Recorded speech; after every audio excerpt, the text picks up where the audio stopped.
হিজরতের রাতে রাসূলুল্লাহ সাল্লাল্লাহু আলাইহি ওয়াসাল্লাম যখন আবু বকরের দরজায় একটু করাঘাত করলেন, সাথে সাথেই আবু বকর দরজা খুলে দিলেন। রাসূলুল্লাহ সাল্লাল্লাহু আলাইহি ওয়াসাল্লাম বললেন, আবু বকর, সারা দুনিয়া যখন গভীর আঁধারে নিঝুম হয়ে গেছে, মানুষ প্রাণীকুল যখন ঘুমে বিভোর, তোমার দরজায় করাঘাত করতেই তুমি দরজা খুলে গিয়ে দিলে, কারণটা কি? আবু বকর রাদিয়াল্লাহু তাআলা আনহু বললেন, ইয়া রাসূলুল্লাহ, আজ থেকে 6 মাস আগে একটু ইঙ্গিত আমাকে দিয়েছিলেন হিজরতের ব্যাপারে, ওই দিন থেকে আমি ঘুমাইনি। দরজার পাশে পিঠ লাগিয়ে দাঁড়িয়ে থাকি, কখন আমার নবী এসে যায়, কখন রাহমাতুল লিল আলামিন এসে যায়, ডাক দেয়, আমার বাইর হতে দেরি হয়ে যায়। হিজরতের সঙ্গী বানিয়ে আল্লাহ পাক রব্বুল আলামিন আবু বকরকে দামি বানিয়েছেন। হেরা গুহায় যখন ঘাড়ে সুরে যখন আবু বকর রাদিয়াল্লাহু তাআলা আনহু বিশ্বনবী সাল্লাল্লাহু আলাইহি ওয়াসাল্লাম প্রবেশ করলেন, সেখানে অনেকগুলি গর্ত ছিলেন।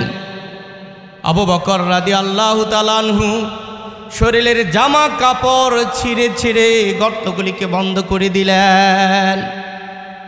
একটি মাত্র গর্ত বাকি ছিল।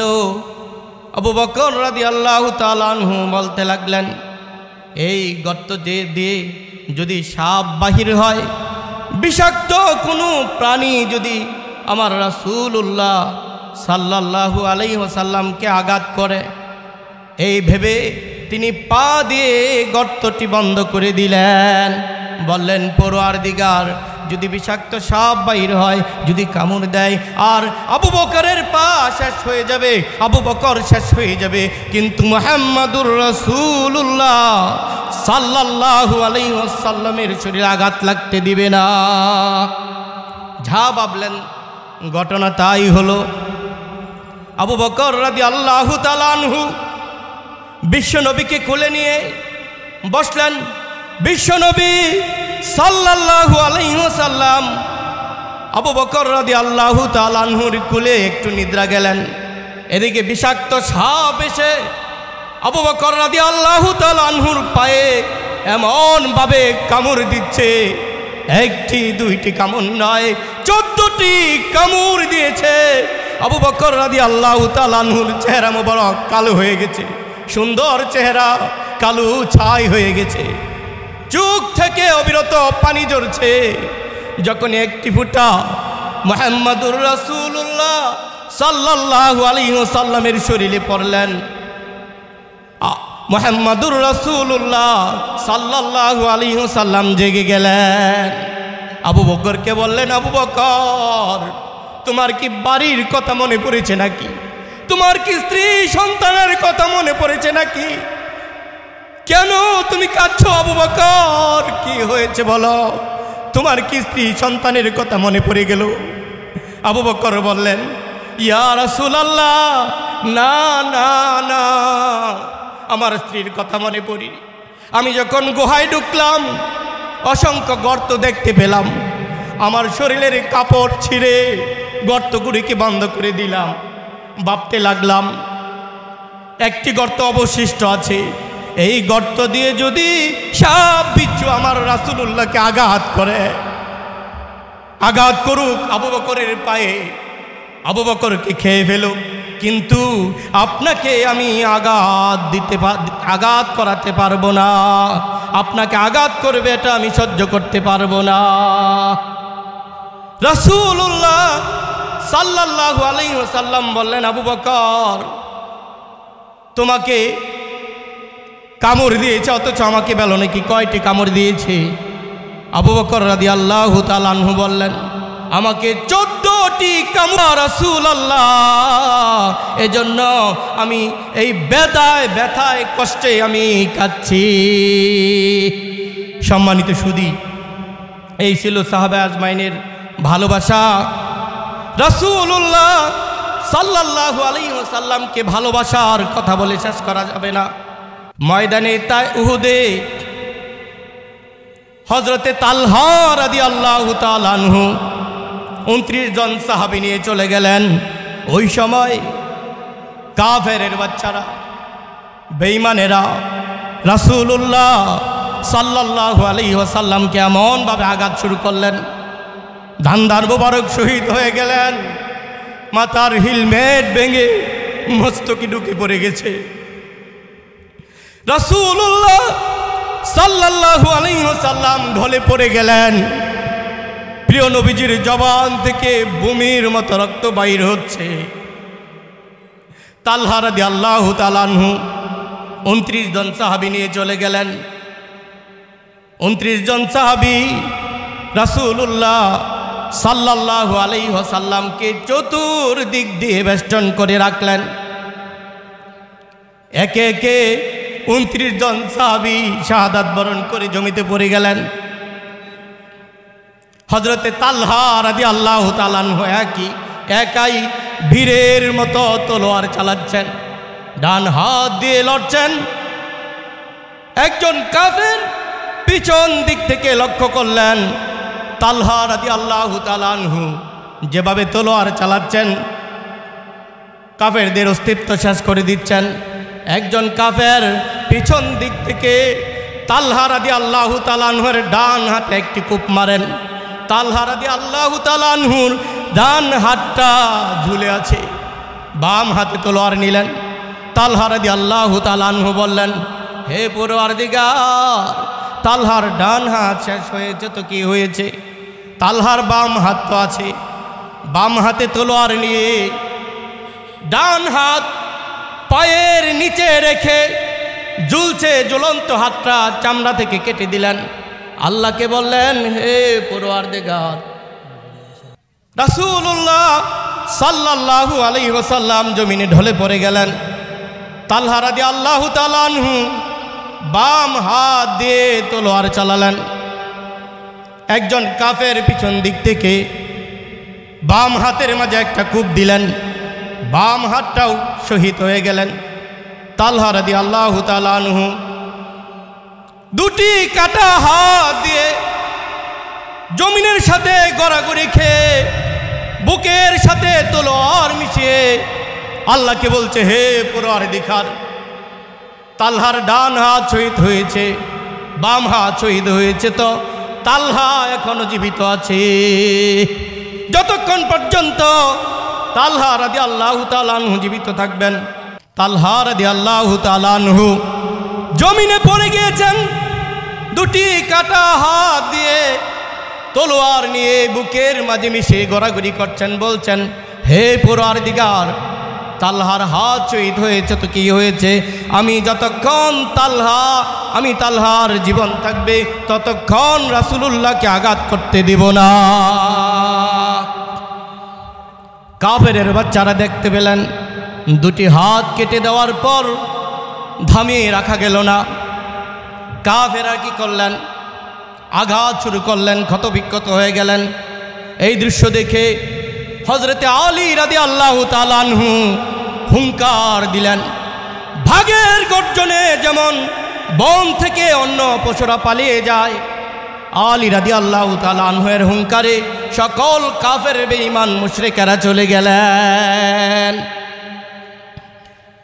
আলী রাদিয়াল্লাহু তাআলা আনহু বললেন, যত পারো মারো, আঘাত করো, আমি আলীকে, রাসূলুল্লাহ সাল্লাল্লাহু আলাইহি ওয়াসাল্লামকে বিন্দু মাত্র আঘাত করতে দেব না, আর আঘাত সহ্য করব না। রাসূলুল্লাহ সাল্লাল্লাহু আলাইহি ওয়াসাল্লামকে জড়িয়ে ধরলেন, বুকের সাথে মিশে কাঁধে করে উহুদের লাল পাহাড়ের কাছে নিয়ে গেলেন চিকিৎসা দেওয়ার জন্য। এদিকে কাফেরেরা প্রচার শুরু করলো, রাসূলুল্লাহ সাল্লাল্লাহু আলাইহি ওয়াসাল্লামকে তারা হত্যা করে দিয়েছে, রাসূলুল্লাহ সাল্লাল্লাহু আলাইহি ওয়াসাল্লাম নেই। এই দুঃসংবাদ মক্কা মদিনায় ছড়িয়ে দেওয়া হলো। মা ফাতেমার ঘরে খবর গেল, আল্লাহর রাসূল সাল্লাল্লাহু আলাইহি ওয়াসাল্লাম দুনিয়াতে নেই। মা ফাতেমা কান্নায় ভেঙে পড়লেন, ঘর থেকে বাহির হয়ে পড়লেন। কয়েকজন মহিলা বললেন, মা তুমি কেঁদো না, পর্দার খিলাপ হয়ে যাবে। কয়েকজন মহিলা, একজন বৃদ্ধ ব্যক্তি রওনা হলেন সেই উহুদের লাল পাহাড়ে, সেখানে চলে গেলেন। পাহাড়ে উঠতে পারছিলেন না। আলী রাদিয়াল্লাহু তাআলা আনহুকে খবর পাঠানো হলো। আলী রাদিয়াল্লাহু তাআলা আনহু রাসূলুল্লাহ সাল্লাল্লাহু আলাইহি ওয়াসাল্লামকে বললেন, ইয়া রাসূলুল্লাহ, ইয়া হাবিবাল্লাহ, আপনার মেয়ে, আপনার কলিজার টুকরা ফাতেমা রাদিয়াল্লাহু তাআলা আনহা চলে আসছেন। ফাতেমা রাদিয়াল্লাহু তাআলা আনহা চলে আসছেন। হাত ধরে আলী রাদিয়াল্লাহু তাআলা আনহু উপরে নিয়ে গেলেন। বললেন, ওই তো তোমার বাবা, আমার বাবা রাহমাতাল লিল আলামিন। চেহারার দিকে তাকানো যায় না, যেই চেহারা থেকে নূর বাহির হতো, সেই চেহারা থেকে রক্ত আর রক্ত বাইরে হচ্ছে, ভূমির মতো রক্ত বাইরে হচ্ছে। হেলমেট ভেঙে মস্তকে ঢুকে পড়েছে। আবু বকর রাদিয়াল্লাহু তাআলা আনহু চলে গেলেন। দুটি ধার হেলমেটের মস্তকে ঢুকে আছে। একজন সাহাবী কামড় দিয়ে মস্তক থেকে একটি ধার খুললেন, তার একটি দান মুবারক শহীদ হয়ে গেলেন। আরেকটি কামড় দিয়ে একটি ধার বাহির করলেন, দান মুবারক শহীদ হয়ে গেলেন। ওই সাহাবীর দুটি দান মুবারক শহীদ হয়ে গেলেন। ফিনকি দিয়ে রাসূলুল্লাহ সাল্লাল্লাহু আলাইহি ওয়াসাল্লামের মাথা থেকে রক্ত বাইর হয়েছেন। একজন সাহাবী জিনান রাদিয়াল্লাহু তাআলা আনহু যে ওই রক্তগুলি পান করতে লাগলেন। রাসূলুল্লাহ সাল্লাল্লাহু আলাইহি ওয়াসাল্লাম বললেন, যার পেটে আমি মুহাম্মাদুর রাসূলুল্লাহ সাল্লাল্লাহু আলাইহি ওয়াসাল্লামের রক্ত চলে গেছে, ওই পেট জাহান্নামের আগুনের জন্য হারাম হয়ে গিয়েছে। মা ফাতেমা কান্না শুরু করে দিলেন। বিশ্বনবী বললেন, মা কেঁদো না, মা কেঁদো না। মা ফাতেমা বললেন, আমার বাবা 3 বেলা পেট পুড়ে খেতেন না, এই দুনিয়ার মানুষের জন্য আরাম আয়েশ করেনি, মানুষের কল্যাণের জন্য আজীবন কাজ করে গেছেন। কে এত বড় নিষ্ঠুর নির্মমতা করতে পারে, দয়াহীন কাজ করতে পারে? রাসূলুল্লাহ সাল্লাল্লাহু আলাইহি ওয়াসাল্লাম মা ফাতেমাকে ইশারা দিলেন চলে যাওয়ার জন্য। আলী রাদিয়াল্লাহু তাআলা আনহু মা ফাতেমা রাদিয়াল্লাহু তাআলা আনহুকে পাঠিয়ে দিলেন, হাত ধরে দিলেন, তিনি চলে আসলেন। এমন পরিস্থিতির মাঝে রাসূলুল্লাহ সাল্লাল্লাহু আলাইহি ওয়াসাল্লাম জীবনের মায়া না করে, জীবনের মহব্বত না করে তার উম্মতকে ভুলে নাই। তিনি বললেন, ও আমার সাহাবারা, কে আছো? ময়দানে উহুদে আমার সাথীদের খবর আমার কাছে নিয়ে আসবে, খবর জানাবে। আব্দুল্লাহ ইবনে মাসউদ রাদিয়াল্লাহু তাআলা আনহু দাঁড়িয়ে গেলেন। ইয়া রাসূলুল্লাহ ওয়া ইয়া হাবিবাল্লাহ, আমি আছি। আব্দুল্লাহ ইবনে মাসউদ রাদিয়াল্লাহু তাআলা আনহু ময়দানে উহুদে চলে গেলেন। দেখতে পেলেন কতগুলি লাশ পড়ে আছে, কতগুলি মানুষ শাহাদাত বরণ করে জমিনে পড়ে আছে। দেখতে পেলেন একজন সাহাবীর একটি হাত কাটা, আরেকজনের একটি পা নেই, একজনের দুটি হাত নেই, দুটি পা নেই, বুকের ভিতরে নেজা ভল্লম লেগে আছে। প্রতিমধ্যে দেখতে পেলেন একটি শহীদ এমনভাবে পড়ে আছে, দুটি হাত কাটা, দুটি পা কাটা, নাকটা কেটে ফেলেছে, চোখ দুটি উপড়িয়ে ফেলেছে, গর্দানটা আলাদা করে ফেলেছে, জিহ্বাটা কেটে ফেলেছে, কলিজাটা বাহির করে চিবিয়ে চিবিয়ে বুকের উপর রেখেছে। আব্দুল্লাহ ইবনে মাসউদ রাদিয়াল্লাহু তাআলা আনহু এই নিষ্ঠুর নির্মম ঘটনা দেখে অদ্ভুত হয়ে গেলেন। তিনি বলতে লাগলেন, মানুষ এত বড় নিষ্ঠুর হয় কিভাবে, এত বড় নির্দয় হয় কিভাবে? তিনি চেহারাটা দেখে চিনতে পারলেন না। কাটা গর্দানটা লাগিয়ে দেখলেন সে রাসূলুল্লাহ সাল্লাল্লাহু আলাইহি ওয়াসাল্লামের চাচা আমির হামজা। তিনি ভারাক্রান্ত হৃদয়ে ভাবতে লাগলেন, রাসূলুল্লাহ সাল্লাল্লাহু আলাইহি ওয়াসাল্লামের এই করুণ সময়ে কিভাবে দুঃসংবাদটা জানানো যায়? রাসূলুল্লাহ সাল্লাল্লাহু আলাইহি ওয়াসাল্লাম যদি এই দুঃসংবাদ শুনে ভেঙে পড়ে যাবেন। যেই চাচা রাসূলুল্লাহ সাল্লাল্লাহু আলাইহি ওয়াসাল্লামকে বট গাছের মতো ছায়া দিয়েছিলেন, আগলে রেখেছিলেন, সেই চাচা আমির হামজা রাদিয়াল্লাহু তাআলা আনহু এর করুণ অবস্থা দেখতে পেলেন। একটি শহীদ পড়ে আছে, দুটি হাত কাটা, তলোয়ার কাটা হাত দিয়ে বুকের পাশে লাগিয়ে আছে। তখনও বুকের খাঁচাটা উঠানামা করছে। তাকে চিনতে পারলেন, সে হলো হযরতে তালহা রাদিয়াল্লাহু তাআলা আনহু।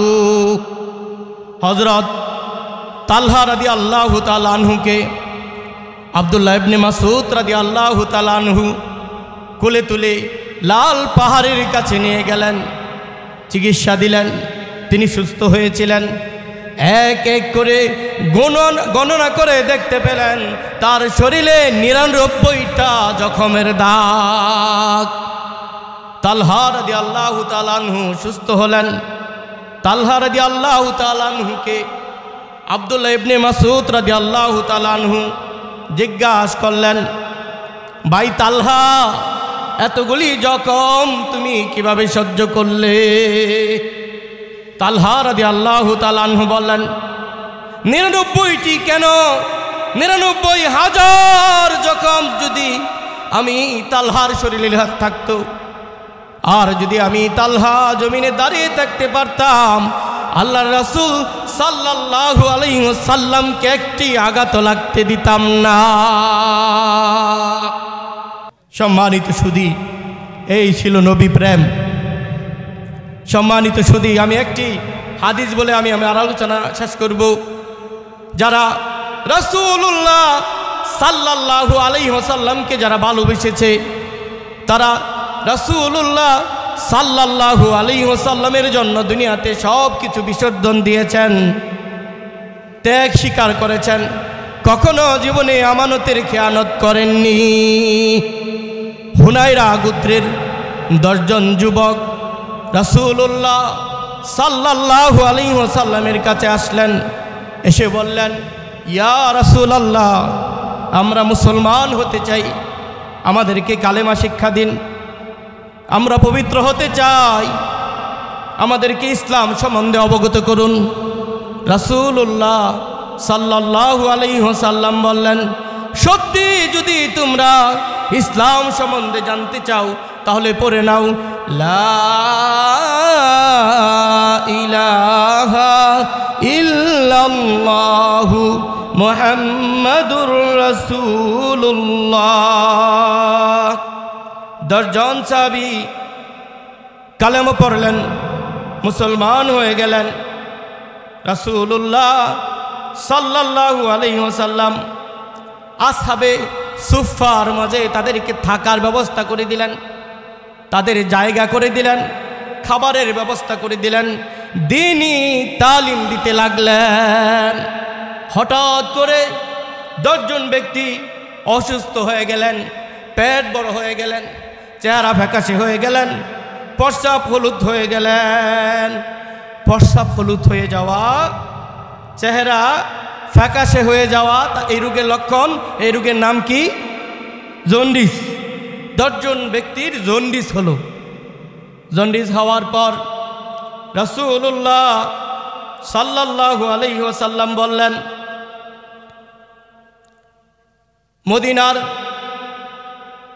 কল্যাণ রাষ্ট্রে কতগুলি উট রয়েছে, উটের রাখাল হচ্ছে হযরত ইয়াসার রাদিয়াল্লাহু তাআলা আনহু। রাসূলুল্লাহ সাল্লাল্লাহু আলাইহি ওয়াসাল্লাম ইয়াসার রাদিয়াল্লাহু তাআলা আনহুকে ডাকলেন, ইয়াসার, তোমাকে কিছু কাজ দিতে চাই, তুমি পারবে কিনা? ইয়াসার রাদিয়াল্লাহু তাআলা আনহু বললেন, আপনার মতো রাহমাতাল লিল আলামিন যদি ওই পাহাড় থেকে যদি লাফ দিতে বলে আমি রাজি আছি, আগুনের মাঝে যদি ঝাঁপ দিতে বলে আমি রাজি আছি। রাসূলুল্লাহ সাল্লাল্লাহু আলাইহি ওয়াসাল্লাম বললেন, ইয়াসার, আগুনের মাঝেও ঝাঁপ দিতে হবে না, পাহাড়ের মাঝেও ঝাঁপ দিতে হবে না। মুসলিম কল্যাণ রাষ্ট্রের কতগুলি উট রয়েছে, তুমি উটের রাখাল হয়ে যাও, চারহন ভূমিতে চলে যাও। ইয়াসার রাদিয়াল্লাহু তাআলা আনহু বললেন, ইয়া আল্লাহ, কাল ময়দানে মাহশরে আমার কোনো আমল যদি নাও থাকে, আমি বলতে পারবো আমি আল্লাহর নবীর রাখাল ছিলাম, আল্লাহ আমাকে মাফ করে দাও। ইয়াসার রাদিয়াল্লাহু তাআলা আনহু চারণ ভূমিতে চলে গেলেন। ওই 10 জন ব্যক্তি অসুস্থ হয়ে গেলেন। রাসূলুল্লাহ সাল্লাল্লাহু আলাইহি ওয়াসাল্লাম বললেন, তোমরা ওই চারণ ভূমিতে চলে যাও, উটের দুধ পান করো, প্রস্রাব পান করো, সুস্থ হয়ে যাবে। সম্মানিত সুধী, আপনার যদি জন্ডিস হয় তাহলে আপনি উটের দুধ এবং প্রস্রাব পান করতে পারবেন? উটের প্রস্রাব পান করতে পারবেন না। ওর পর থেকে সেটা রহিত হয়ে গেছে, সেটা হারাম হয়ে গেছে। ওই সময় প্রযোজ্য ছিল, ওই সময় হালাল ছিল। 10 জন ব্যক্তি চলে গেলেন, উটের দুধ পান করলেন, উটের প্রস্রাব পান করলেন, তারা সাথে সাথেই সুস্থ হয়ে গেলেন। সম্মানিত সুধী, দুনিয়ার থিওরি হচ্ছে কোনো রোগী যদি কোনো ডাক্তারের তত্ত্বাবধানে সুস্থ হয় তাহলে তার প্রতি ভক্তি শ্রদ্ধা কমে না বাড়ে? বেড়ে যায়। কোনো ইমাম সাহেবের পানি পড়াতে যদি রোগ সেরে যায়, ইমাম সাহেবের প্রতি ভক্তি শ্রদ্ধা বেড়ে যায়। কিন্তু ওই 10 জন ব্যক্তির বিপরীত হলো, ভক্তি শ্রদ্ধা বাড়ল না, তারা সুস্থ হয়ে গেল, হৃষ্টপুষ্ট হয়ে গেল। বলতে লাগলো, চলো আমরা উটগুলিকে চুরি করে চারণভূমি থেকে নিয়ে যাই। তাদের একজন বলে উঠল, উটের চুরি করার জন্য আমরা রেডি, কিন্তু বাধা হচ্ছে ইয়াসার রাদিয়াল্লাহু তাআলা আনহু। একজন বলল, আমরা মুরতাদ হয়ে যাব, আবার ইসলাম বিদ্বেষী হয়ে যাব, ইসলাম প্রত্যাখ্যান করব, বেঈমান হয়ে যাব, ইয়াসার রাদিয়াল্লাহু তাআলা আনহুকে হত্যা করে উটগুলিকে নিয়ে চুরি করে চলে যাব।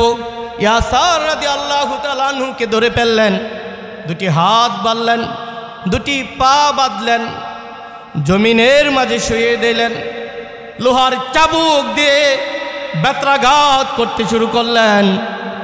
একটি হাত কেটে ফেললেন, একটি হাত শহীদ হয়ে গেল, একটি পা কেটে ফেললেন, একটি পা শহীদ হয়ে গেল। চোখ 2টি উপড়ে ফেলবেন। ইয়াসার রাদিয়াল্লাহু তাআলা আনহু ক্রন্দন করছে, বন্ধুরা, মারতেই যদি হয় আমাকে একেবারে জবাই করে শেষ করে দাও। তখন ইয়াসার রাদিয়াল্লাহু তাআলা আনহু জীবিত, করুণ সুরে বলছেন, বন্ধুরা, এমনিতেই অনেক রক্তক্ষরণ আমার হচ্ছে, আমার প্রাণ তো বাহির হয়ে যাচ্ছে, আমাকে ছেড়ে যাও। কিন্তু নিষ্ঠুরদের মনে কোনো মায়া হলো না। চোখ 2টি উপড়ে ফেলবেন, চোখ 2টি উপড়ে ফেলবেন। চোখ যখন উফরাবেন তখন বলল, বন্ধুরা, আমার চোখ 2টা উফরায়ও না। কাফেরেরা জিজ্ঞাসা করলো, ব্যাপার কি, কারণ কি? তুমি তো শেষ হয়ে যাচ্ছ, কিন্তু তোমার চোখ 2টি উফরাবো না কেন? ইয়াসার রাদিয়াল্লাহু তাআলা আনহু বললেন, বন্ধুরা, আমার এই চক্ষু দিয়ে আমি আল্লাহ পাক রব্বুল আলামিনের জান্নাত দেখতে পাইতেছি। সুবহানাল্লাহ। ইয়াসার রাদিয়াল্লাহু তাআলা আনহুর চোখ দুটি উপরে ফেললেন, গর্দানটা কেটে ফেললেন। নিষ্ঠুরদের মনে মায়া হলো না। পাহাড়ের গুহা থেকে একজন ইহুদি এই দৃশ্য দেখতে পেলেন, তিনি সহ্য করতে পারলেন না, কান্না করে ভারাক্রান্ত ব্যথিত হয়ে রাসূলুল্লাহ সাল্লাল্লাহু আলাইহি ওয়াসাল্লামের কাছে চলে আসলেন। এসে বললেন, ইয়া রাসূলুল্লাহ, মুসলিম হওয়ার সৌভাগ্য আমার হয়নি, তবু আপনাকে সালাম জানালাম। আমি নিষ্ঠুর নির্মমতা দেখেছি, মানুষ কিভাবে পারে একটা মানুষের সাথে এমন অন্যায় করতে। রাসূলুল্লাহ সাল্লাল্লাহু আলাইহি ওয়াসাল্লাম বললেন, বলো দেখি কি হয়েছে। ইহুদি বললেন, ইয়া রাসূলুল্লাহ, আপনার সেই গরিব সাহাবী ইয়াসার রাদিয়াল্লাহু তাআলা আনহু আর দুনিয়াতে নেই। রাসূলুল্লাহ বললেন, কি হয়েছে বলো দেখি। ইহুদি বললেন, যেই 10 জন দস্যুকে উটের দুধ পান করতে, প্রসাব পান করতে পাঠিয়েছেন, উটের দুধ পান করেছে, প্রসাব পান করেছে, তারা আল্লাহর হুকুমে সুস্থ হয়ে গেছে, সুস্থ হয়ে মুরতাদ হয়ে গেছে, আগের ধর্মে ফিরে গেছে। আপনার গরিব সাহাবী ইয়াসার রাদিয়াল্লাহু তাআলা আনহুকে হত্যা করে আপনার উটগুলি চারণ ভূমি থেকে চুরি করে নিয়ে যাচ্ছে। রাসূলুল্লাহ সাল্লাল্লাহু আলাইহি ওয়াসাল্লাম, একটু লাল গরম পানি হলে ভালো হতো। ইয়াসার রাদিয়াল্লাহু তাআলা আনহু কে হত্যা করেছে? রাসূলুল্লাহ সাল্লাল্লাহু আলাইহি ওয়াসাল্লাম বললেন, আলী রাদিয়াল্লাহু তাআলা আনহু। সালমান ফারসি রাদিয়াল্লাহু তাআলা আনহুকে বললেন, যাও যাও যাও, ওই 10 জন দস্যুকে আমার কাছে ধরে নিয়ে আসো। আলী রাদিয়াল্লাহু তাআলা আনহু সাহাবায়ে কেরামদেরকে নিয়ে 10 জন দস্যুকে ধরে নিয়ে আসলেন। রাসূলুল্লাহ সাল্লাল্লাহু আলাইহি ওয়াসাল্লাম জল্লাদকে বললেন, ও জল্লাদ, 10টা পাপীর 20টা হাত বেঁধে দাও। 20টা হাত বেঁধে দেওয়া হলো, 10টা পা বেঁধে দাও। 10টা পা বেঁধে দেওয়া হলো, জমিনে শুয়ে ফেল, জমিনে শোয়ানো হলো। বুকে চাপো, পাথর চাপা দাও, বুকের মাঝে পাথর চাপা দেওয়া হলো। লোহার চাবুক দিয়ে বেত্রাঘাত করো, বেত্রাঘাত করা হলো। রাসূলুল্লাহ সাল্লাল্লাহু আলাইহি ওয়াসাল্লাম বললেন, 10টি পাপীর 20টি হাত কেটে দাও। 20টি হাত কেটে দেওয়া হলো। 20টি পা কেটে দাও। 20টি পা কেটে দেওয়া হলো। তখনও করুণ কাতর সুরে বলছে, ইয়া রাসূলুল্লাহ, ইয়া হাবিবাল্লাহ, আমরা তো মনে হয় শেষ হয়ে যাচ্ছি, আমাদের প্রাণ বায়ু তো বাহির হয়ে যাচ্ছে। সারা পৃথিবীর সমস্ত সাগরের পানি যদি আমাদের কলিজায় ডালা হয়, পিপাসা মিটবে না, আমাদেরকে একটু পানি দিন। ইয়া রাসূলুল্লাহ, একটু পানি আমাদেরকে দান করুন। ওমর ইবনুল খাত্তাব রাদিয়াল্লাহু তাআলা আনহু ঘাস নিয়ে আগালেন। রাসূলুল্লাহ সাল্লাল্লাহু আলাইহি ওয়াসাল্লাম বললেন, দূর হও, চলে যাও, তারা আমার বন্ধুকে, আমার সাহাবী ইয়াসির রাদিয়াল্লাহু তাআলা আনহুকে পানি দেয়নি, তাকে পানি দেওয়া যাবে না। রাসূলুল্লাহ সাল্লাল্লাহু আলাইহি ওয়াসাল্লাম বললেন, আমার সাহাবীকে পানি দেয়নি, তাদেরকে পানি দেওয়া যাবে না। সম্মানিত সুধী, রাসূলুল্লাহ সাল্লাল্লাহু আলাইহি ওয়াসাল্লাম কেন এমনটি করলেন? তিনি কি নিষ্ঠুর ছিলেন? তিনি কি নির্মম ছিলেন? কেন এমনটি করলেন?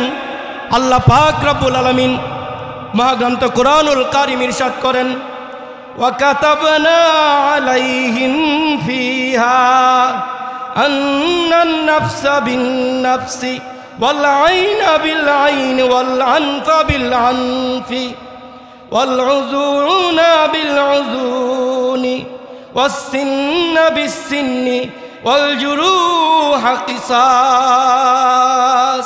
আমি মহাগ্রন্থ কুরআনুল কারীমে লিখে দিয়েছি যে প্রাণের বিনিময়ে প্রাণ, চক্ষুর বিনিময়ে চক্ষু, নাকের বিনিময়ে নাক, কানের বিনিময়ে কান, দাঁতের বিনিময়ে দাঁত এবং জখমের বিনিময়ে জখম। যতটুকু আঘাত করেছে ততটুকু আঘাত করে তার বিচার করে দাও।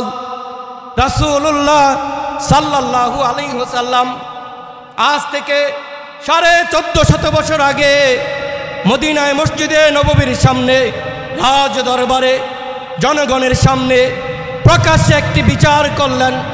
10টি হাত কেটে দেওয়া হলো, 20টি হাত 20টি পা কেটে দেওয়া হলো, গর্দানটা আলাদা করা হলো, চোখ উপড়িয়ে ফেলা হলো। সেই থেকে সোনার মদিনা, মদিনা সোনার মদিনায় পরিণত হয়ে গেল। আজও যদি বাংলার জমিনে একটি বিচার বাংলাদেশের জাতীয় সংসদ ভবনের সামনে, বাইতুল মুকাররমের সামনে, হাইকোর্টের সামনে, সুপ্রিম কোর্টের সামনে প্রকাশ্যে হতো, প্রকাশ্যে করা হতো, বাংলাদেশও সোনার বাংলায় পরিণত হয়ে যেত।